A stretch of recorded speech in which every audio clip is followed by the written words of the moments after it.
Em muitas obras, temos os antagonistas, que caso você não saiba, são personagens que necessariamente não são vilões, mas estão contra o protagonista e servem como uma barreira secundária. O protagonista deve ultrapassar. E muitas vezes tem um papel tão importante quanto o do vilão principal. E em Attack on Titan temos um antagonista que aparece pouco, mas ele aparece o suficiente para chamar a minha atenção.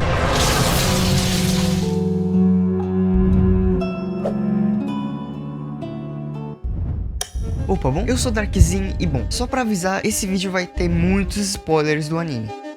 Kenny Ackerman. Kenny é um personagem que só aparece na temporada 3, no comecinho dela, que na minha opinião é um começo perfeito.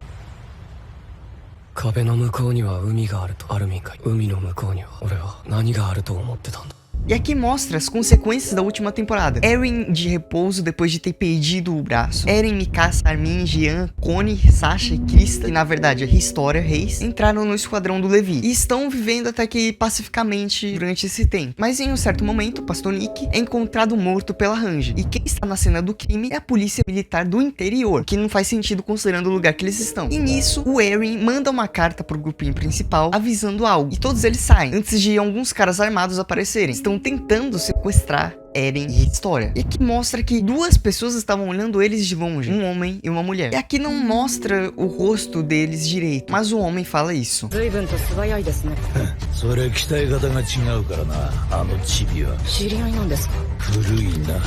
Já na cidade, Armin e Jean são colocados no lugar de Historia e Eren. Enquanto Armin e Jean são colocados como isca, os dois de verdade estão colocados em uma carroça escondida, para eles passarem desapercebidos. Os dois são sequestrados e resgatados bem rapidamente, já que os sequestradores são armadores. Nem soldados são pessoas normais como vendedores, que faz o grupinho estranhar, já que a polícia militar não colocaria armadores para fazer um trabalho tão importante. Então, em uma conversa, Levi fala isso.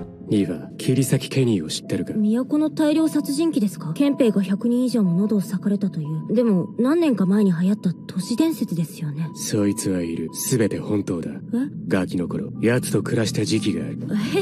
どうしたんですか急に。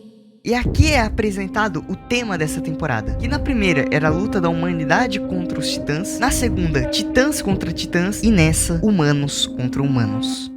Kenny aparece pela primeira vez, se demonstrando pau a pau com Levi. E ele debocha e fala com o Levi com intimidade. Ele demonstra que foi ele que ensinou para o Levi como se luta. O que bota uma dúvida, se ele é o pai do Levi, se ele é um conhecido ou apenas um mentor. Não dá pra ter certeza nesse momento. E é uma dúvida que até o próprio Levi tem. E é algo muito interessante sobre Attack on Titan. As nossas dúvidas como espectadores também são as mesmas dos protagonistas. Se quiserem eu posso me aprofundar mais nisso em um vídeo futuro. Levi consegue despistar o Kenny com uma arma dentro do bar, mas Eren e Historia ainda são capturados. Depois de um tempo, o reconhecimento consegue capturar os dois homens da polícia militar, os mesmos que mataram o pastor Nick. E eles conseguem fazer isso com a ajuda dos vendedores. Tentaram sequestrar o Armin e o Jean anteriormente. E enquanto a Hanji e o Levi torturam eles, o vendedor é assassinado pelo Kenny por ter ajudado o reconhecimento. E ocorre um diálogo que deixa ainda mais dúvida e cria ainda mais expectativa sobre quem é o Kenny. E depois de um rolê enorme, eles conseguiram encontrar onde levaram Eren e Historia. Levi, em uma conversa no meio do caminho, revela que o verdadeiro nome do Kenny é Kenny Ackerman. E que Levi, Kenny e Mikasa têm um tipo de poder, e que todos eles são Ackermans. E por isso são tão fortes. E Levi também fala pro grupo imaginar que lutar contra o Kenny seria pior que lutar contra ele próprio. Ou seja,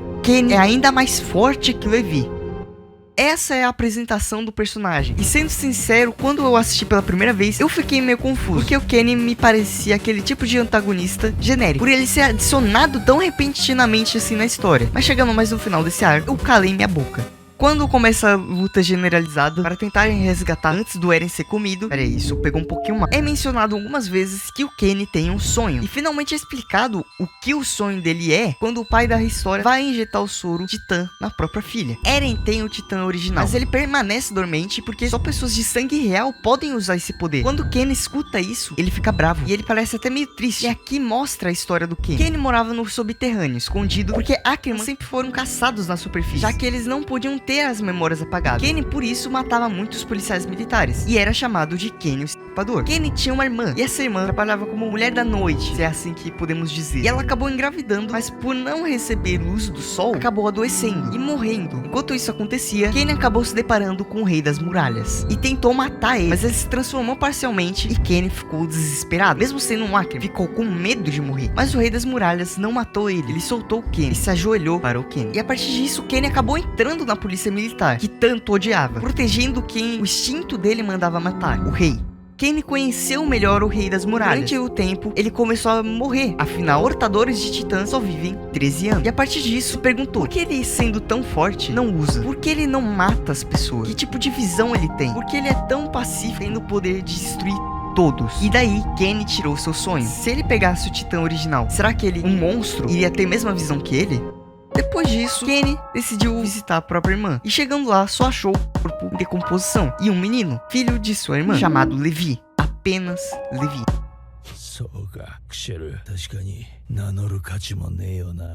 Kenny pega Levi pra cuidar. E foi ele que ensinou tudo pro Levi, até como lutar. Só que ele não queria cuidar de ninguém, ele não queria ser um pai. Então ele abandonou o Levi. E agora, voltando pro presente, depois do Rod Reis se transformar, Kenny acabou todo machucado. Levi o acha e Kenny, em seus últimos momentos de vida, fala: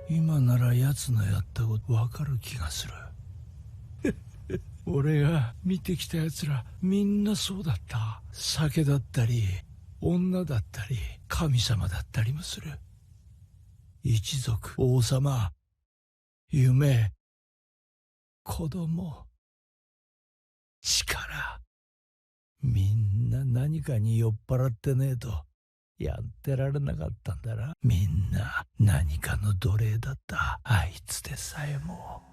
Kenny entende que o sonho dele e o sonho de todos era apenas um sonho, uma forma de continuar vivo, tendo um objetivo. Afinal, se você não tem um objetivo, você não tem nenhum motivo para viver. E que todos, inclusive ele, precisavam ser viciados em algo. E que o Rei das Muralhas era viciado pela paz. Isso era o que mantinha vivo. E nos seus últimos momentos de vida, ele entende os motivos dele.